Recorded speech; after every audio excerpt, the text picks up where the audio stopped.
that's the Jericho Journey by Stefan Viola for the viola. The most important thing with this piece is really your articulations. Knowing when to make things short and crisp and when to make things more legato and smooth. So for the first 9 bars, this is the introduction.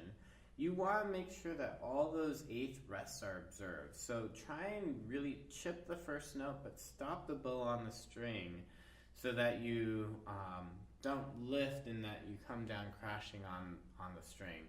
And then make sure you have accurate space for the 8th rest. And when I say chip it, you want to make your bow stroke really quick and then out of the way. So a fast bow speed and then short.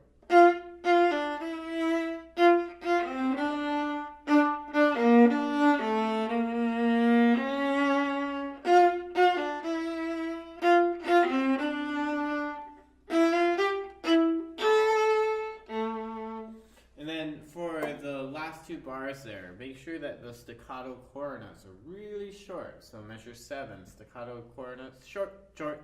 And then you have A. That's the end of the phrase. So you're going to hit the first A, 4th finger, and then 1. But the first finger on the G string should be less since it's the end of the phrase. Dum, da. And then once you get to measure 9, you're like the glue of the orchestra. You kind of tie in the bass line to the melody. So this is actually a very important part to play. And then have fun with it.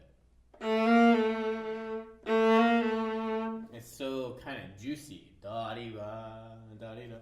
Go to that B flat. And then dynamic changes, so coming down to the mezzo piano, right? So this is 11-1.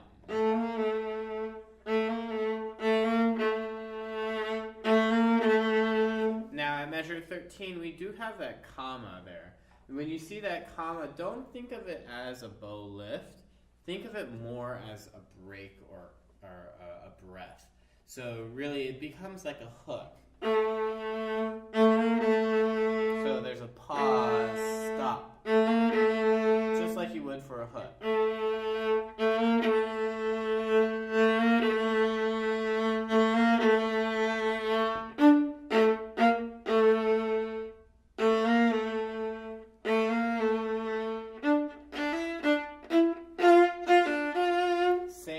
Measure 20, those staccato core notes, short, short, and then getting off on those 8th rests, making sure it's really short, but quick bow strokes. Measure 22, be careful because you're going from a 1 to a high 3, so get that up there. And then keep the first finger down the whole time on the D string. So you're keeping that first finger down. That first finger doesn't move. Right? So it stays on the D string.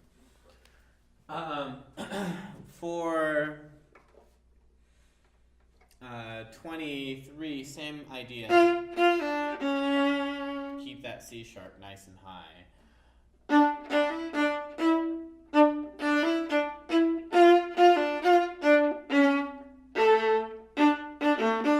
Right, and then measure 27, bring out those accents. Short, short, short.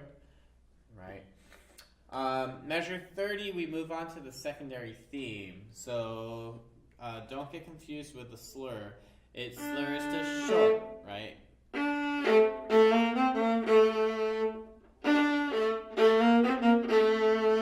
then up, down. Right? Really short and clip it. And then there's that high 3 again. You're going from low 2 to high 3. Be very accurate. And then from measure 35, make sure you're counting carefully. So Here's 34. 1, 2, 3, sharp. 1, 2, 3, sharp. 1, 2, up. Oops. Right? So be careful that you get the right bowing there. In the measure 37, we move to that up bow, and then you immediately go right on to measure 38. Don't feel that those eighth rests are going to be very long. They really aren't. It's within the beat. So 35, 1, 2, 3, 4. 1, 2, 3, 4. 1, 2, 3, 4. 1.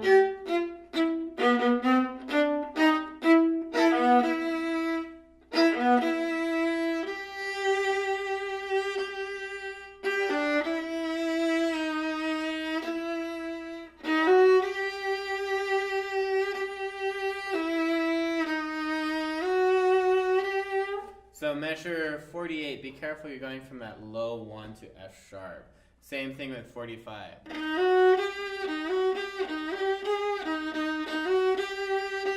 Making sure that the F sharp gets all the way up there. And then 50, same idea, you have your B to D sharp. I prefer the high 2 so that you kind of keep it on the G string. So you have 1, 2, 3, 4, 1. Here you can do low 1 for that D sharp as you're going across.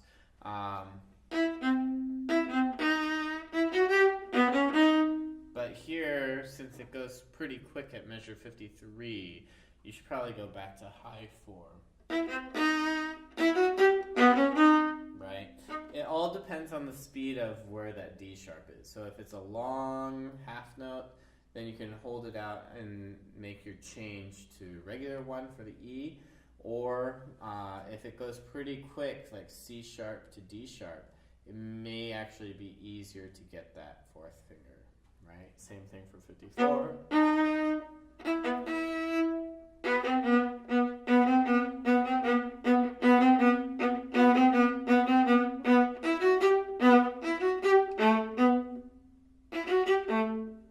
I think I played that wrong in the example. But for 60,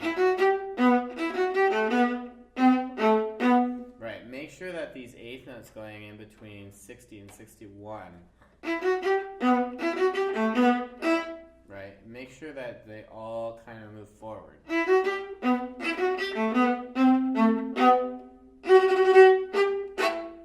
the last 2 notes, chip, chip.